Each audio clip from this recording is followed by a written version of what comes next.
In November 1983, the world came closer to nuclear war than most people will ever know. There was no invasion, no missiles were launched, no official declaration of war. The danger came from something far more disturbing.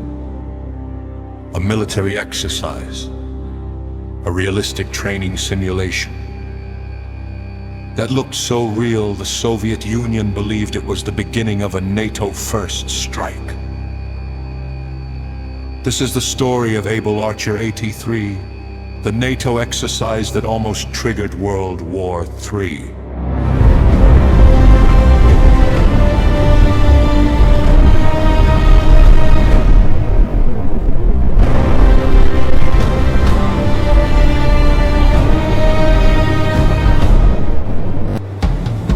To understand why this happened, you need to understand one thing. In 1983, the Cold War wasn't cold anymore. It was tense, paranoid, angry. The United States and the Soviet Union were no longer just rivals. They were terrified of each other, and fear, more than ideology, is what turns mistakes into disasters. In early 1983, the Soviet Union was on edge. Their leadership believed the West might attempt something unimaginable, a surprise nuclear strike designed to destroy Soviet command and control before it could respond. The fear wasn't random. It was built from years of intelligence reports, military developments, and an escalating atmosphere of distrust. On the American side, President Ronald Reagan had taken a more aggressive stance against the Soviet Union. He publicly called the USSR an evil empire. NATO military preparations increased, new missile systems were deployed in Europe, and the Soviet Union watched all lit with alarm, interpreting Western confidence as something darker, preparation. Then, in September 1983, something happened that poisoned the atmosphere even further. A civilian airliner, Korean Airlines Flight 007, accidentally entered Soviet airspace and was shot down by Soviet forces. Hundreds of people died. The world erupted in outrage. The Soviet Union expected retaliation. The United States condemned the USSR with fury, and after that, something snapped in the Cold War's psychological balance. Both sides began to believe the other side might actually do it, might actually strike first. In Moscow, Soviet intelligence service intensified their work. The KGB began a massive operation designed to detect signs of a Western nuclear first strike. They didn't want to be surprised. They wanted warning, any warning, even the smallest detail that could suggest the West was about to launch nuclear weapons. They looked for patterns. They looked for signals. They looked for changes in routine, and in their minds, the real threat wasn't a conventional war. It was sudden annihilation. The Soviets had a nightmare scenario. NATO would hide its true intentions behind an exercise. A simulation could become real in seconds. Soldiers in training positions could become soldiers in attack positions. Commanders could receive exercise orders that were actually real orders. And because nuclear war could begin so quickly, the Soviets believed they might only have minutes to decide. That brings us to Able Archer 83.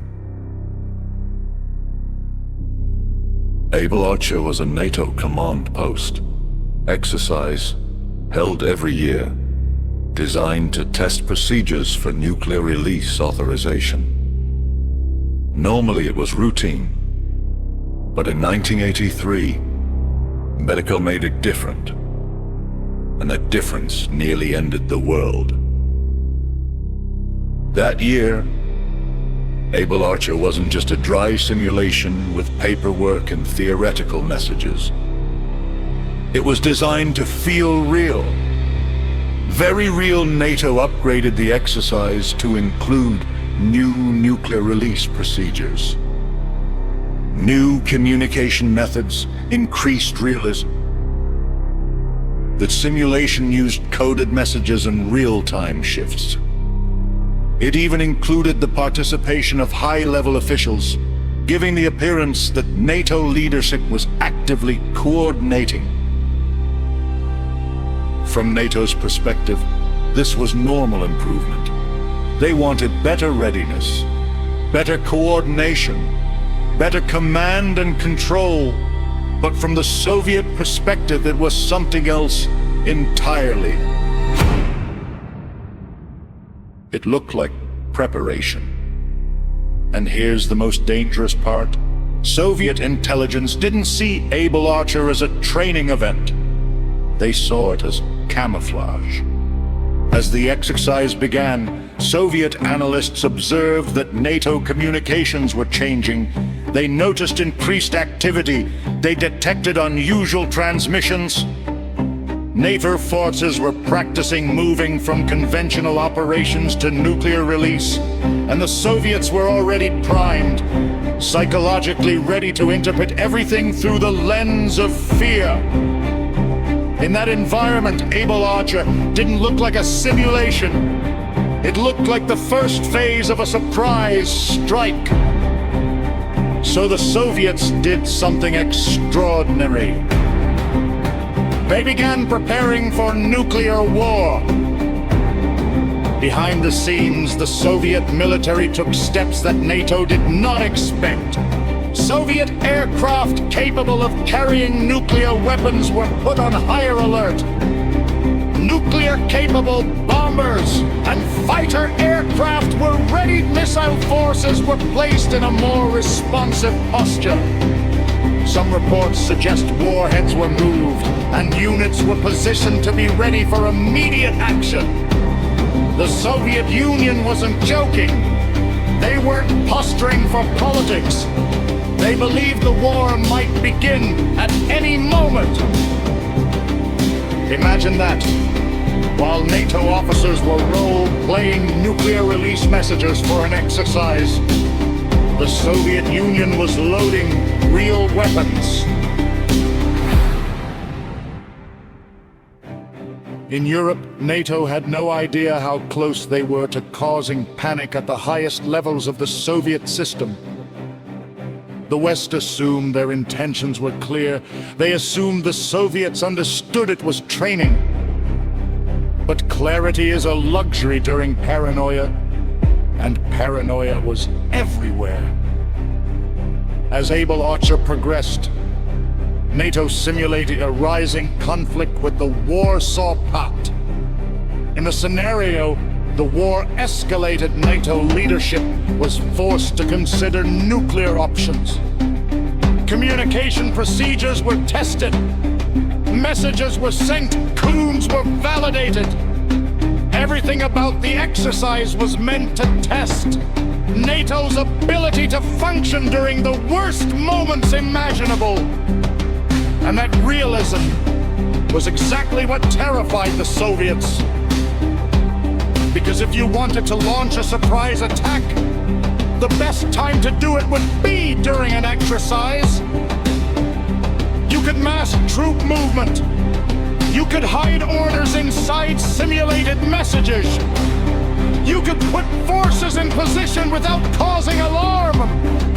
Because it's just an exercise. That's what Moscow believed was happening. At this point, the world was living in a double reality. In NATO's reality, it was a training week. In the Soviet reality, it might be the final week of human civilization. Now imagine being a Soviet commander in 1983. You already believe the West is hostile. You've seen stronger rhetoric. You've seen the missile deployments. You've seen the outrage after Cal 77. You've watched NATO improve its nuclear procedures. And now you see a high-realism exercise that simulates nuclear release authorization.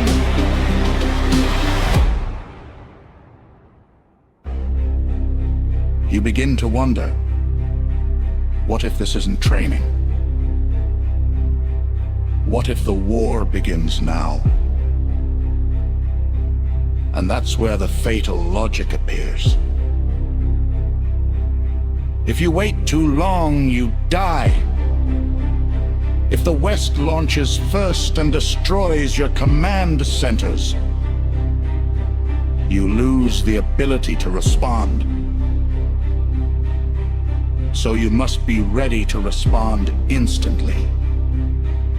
Which means you must treat the threat as real until proven otherwise. But you might not have enough time to prove anything. That is why nuclear war is so dangerous. Not because of hatred, but because of speed.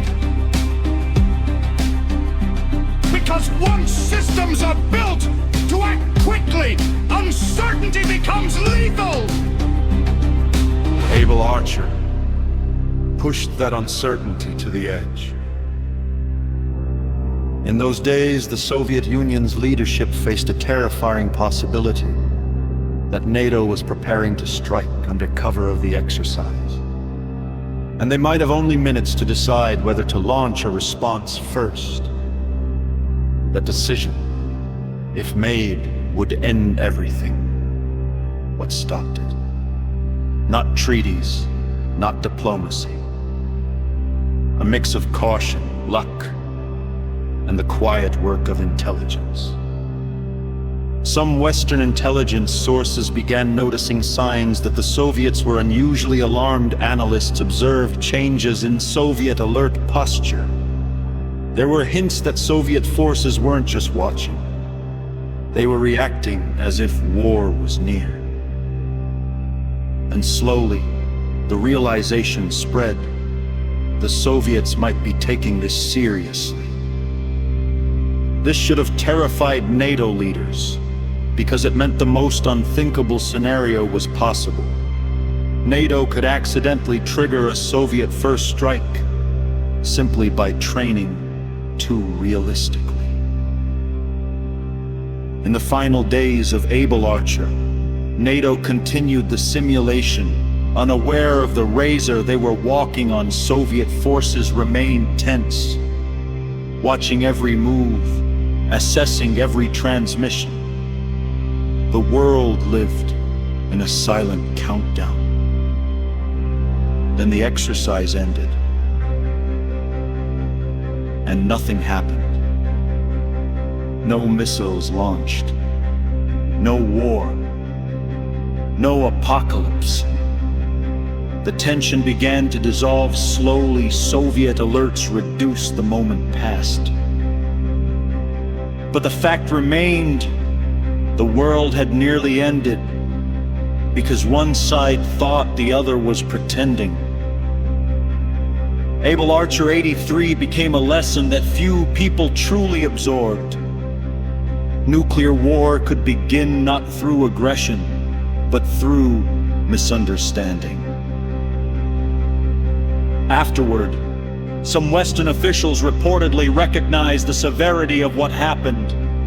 Reagan himself later wrote about becoming more aware of the terrifying possibility of nuclear war by accident. And his attitude toward arms control shifted in later years. Whether Able Archer was the direct turning point can be debated. But what cannot be debated is that 1983 forced leaders to confront a frightening reality. Both sides were capable of misreading each other into extinction.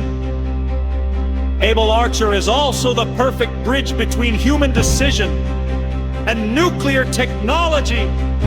Petrov stopped the false alarm in September 1983. Able Archer nearly triggered a real Soviet response in November 1983. In the same year, humanity faced multiple near catastrophes. Not because leaders wanted war, but because systems were too fast and fear was too strong. When people ask, how close did we come? Able Archer is one of the best answers. Because this was not a simple radar mistake. This was a political and technological chain reaction. A military simulation that was too realistic. An intelligence system that was too paranoid. A nuclear doctrine that demanded fast reaction. And leadership that believed surprise annihilation was possible. Able Archer proves something terrifying. In a nuclear world, even training can be dangerous. And the final truth is this: the Cold War wasn't held back by perfect control. It was held back by human restraint again and again, often at the last possible moment. If the Soviet Union had misread one more signal, if NATO had pushed the exercise slightly further, if the wrong person had panicked, the war might have started in silence, without the world understanding why. No warning speech. No dramatic declaration, just missiles, just fire, just the end. And that is why the Cold War archives matter. Because the greatest nuclear threat wasn't always a plan. Sometimes it was an accident waiting to happen. If you want more real declassified Cold War stories, subscribe now. New episodes every week.